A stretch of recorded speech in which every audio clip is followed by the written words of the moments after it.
Hi, I'm Faheem Quazi, and this is my photo story on nanotechnology. Introduction. Welcome to nanotechnology. Nanotechnology is blood cells, DNA, atoms, anything that's smaller than 1 nanometer, or 1/1000th of a meter. History. Nanotechnology is very, very old. It's so old, it started in the pre-1800s. But let's start in the 20th century, the 1900s. The electron microscope, one of the 3 main microscope inventions.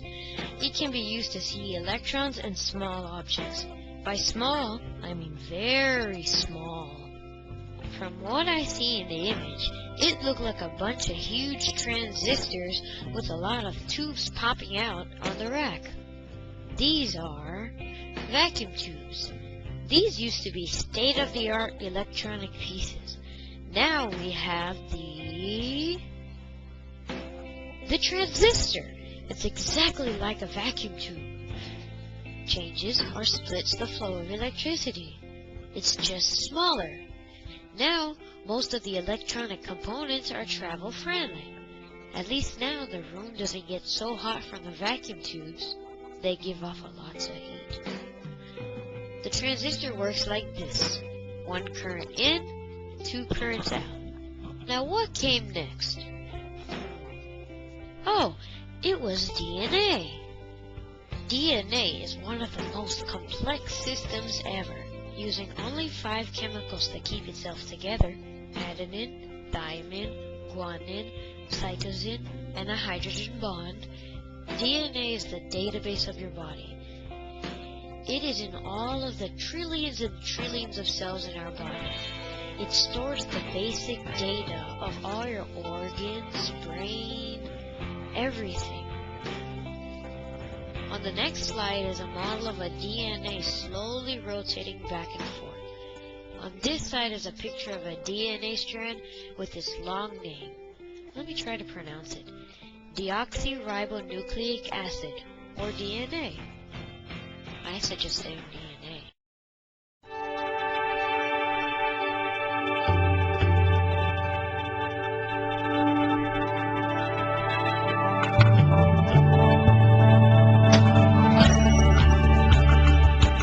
Richard Feynman used the idea of nanotechnology to predict the future. He told his predictions to the public when he gave his speech, "There's plenty of room at the bottom." All his ideas exist now. This is Gordon E. Moore. He created Moore's Law. He is also the founder of Intel Corporation. This chart shows Moore's Law. Moore said that the number of transistors will double every 5 years. This trend was true and continued for a very, very long time. This is a nanotube. This is what we call molecular electronics. These are used in a very small environment. We could use them to flow electricity, flow small particles, anything that has to do with flow. The STM, or scanning tunnel microscope, was invented by Gerd Binning and Heinrich Rocher at IBM's research laboratory. The image shows what the STM can do.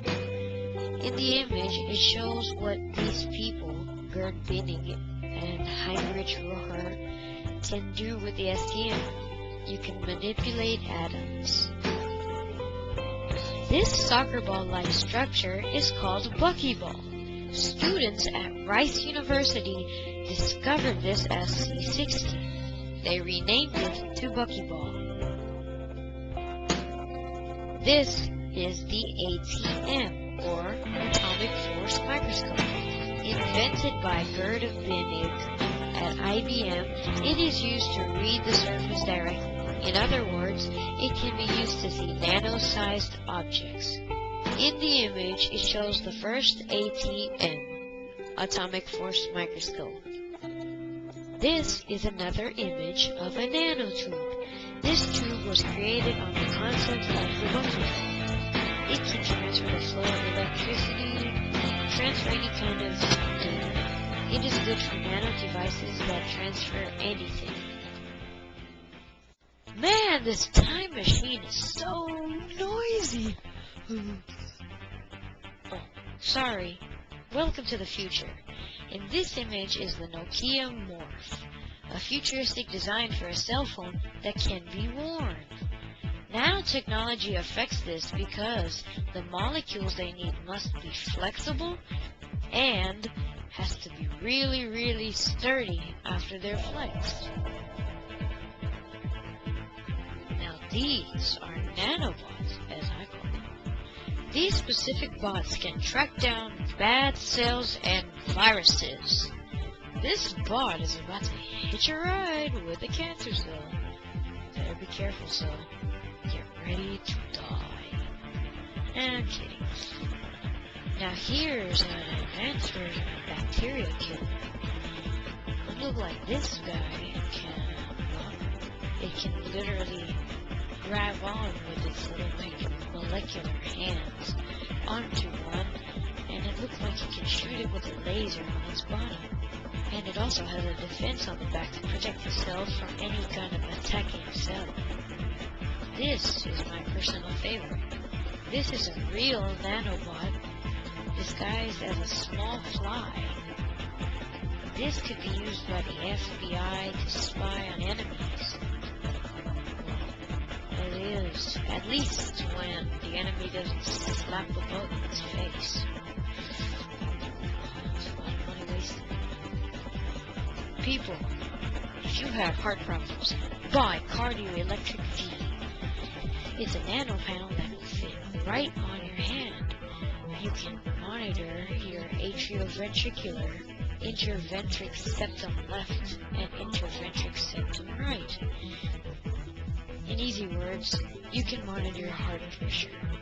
It uses small nanoparticles that don't go in your body, but it can monitor your body using the veins that are nearest to your skin. Now this is the Samsung wrist phone.